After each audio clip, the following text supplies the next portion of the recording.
Hi, my name is Sammy. I do a human design YouTube and TikTok.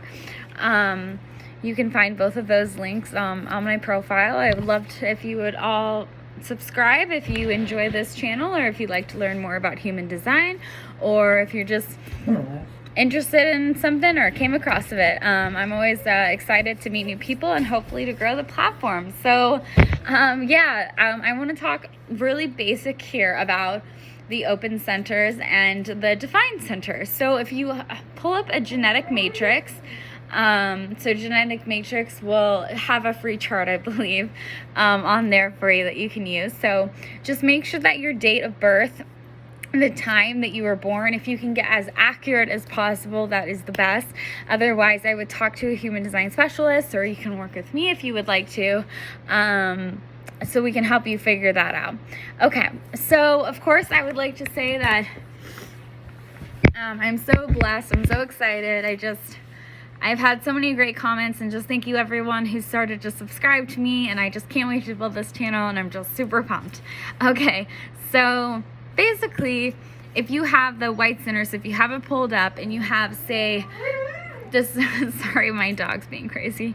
If you have the solar plexus, so that is going to be the triangle on your right. If you're looking at the screen, it's going to be the solar plexus, okay? It's going to have, let's see, it's going to have the number 6, 37, 22, 36, 49, 55, and 30, just to clarify there.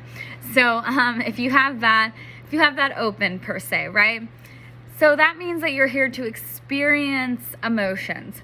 The way I like to describe it is that the open centers are the places that we get to kind of learn about. We get to learn through people, we get to learn through experiencing all different types, and we also get to learn what our own story is without being conditioned or to think that we have to carry out these energies.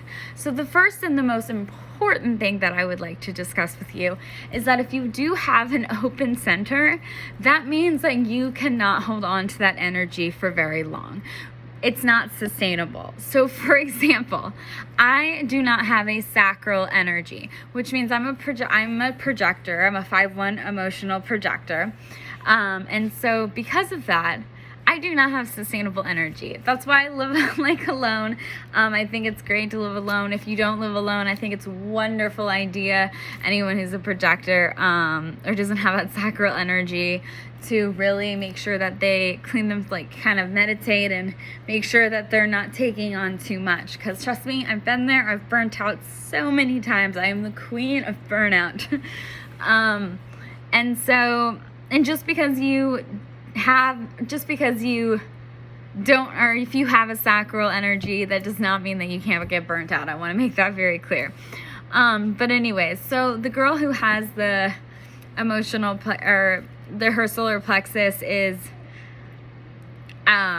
it's open. So that means that she might be in a situation where someone gets super angry. So this is a big thing in a relationship, right? So for example, for me, if I was in a relationship and I knew my emotions or whatever, and I was angry, like I got angry. So they're going to amplify that anger if they are unaware that it's not their anger, that it's not their frustration or whatever to give or to have.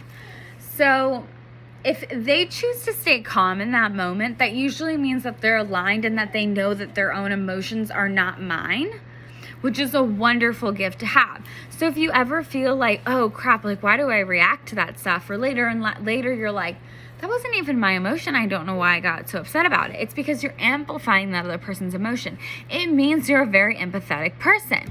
Now that doesn't mean you have to be empathetic in the sense of like very sensitive or other words to describe empathetic people, because I'm a very empathetic person, yet I have my solar or emotional plexus, or whatever, defined. So the point that I'm trying to make is that this is the stuff that can condition us, because we can literally live out a life that we think that we are because of the people that we're surrounded ourselves with. But instead you can think, oh, that girl got emotional, but it's not my emotion. It's not my pain. I'm not feeling emotional the way that she is. It doesn't mean that you can't help. It just means that if you lived a life like that, like such an emotional person, through the waves of emotions that I feel, like through the ups, the downs, the depression, the blah, blah, blah, you can realize that those emotions may not be coming from you. It doesn't mean that you might not be feeling some of those emotions, but they might not be true to your story. Okay. Again, thank you so much. My name is Sammy, and hope to talk to you guys soon. Bye.